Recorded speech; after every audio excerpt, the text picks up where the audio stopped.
Revelation 12, verse 4 says, "His tail drew a third of the stars of heaven and threw them to the earth. And the dragon stood before the woman who was ready to give birth to devour her child as soon as it was born." This verse forms part of a vivid prophetic vision given to John, where he describes the cosmic conflict between good and evil. In this passage, the dragon represents Satan, the adversary who opposes God and his people.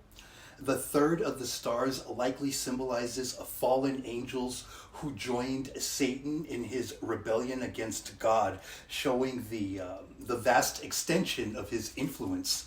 This passage highlights the ongoing spiritual warfare taking place beyond our human sight, where Satan and his forces aim to thwart God's plans.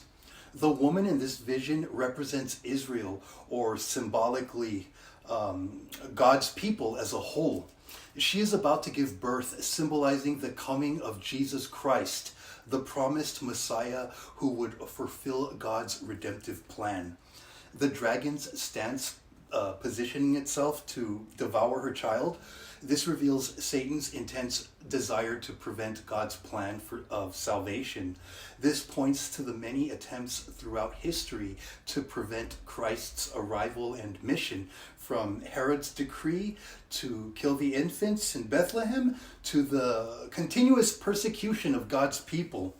However, Satan's plans ultimately fail, as God's purpose cannot be thwarted.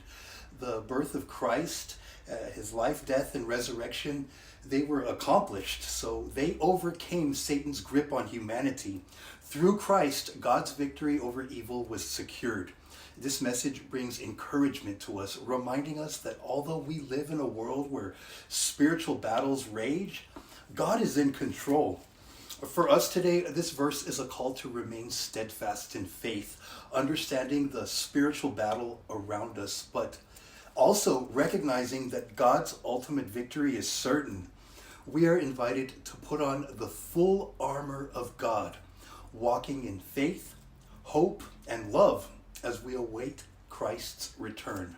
God's purposes will always prevail, and in him we have victory over darkness.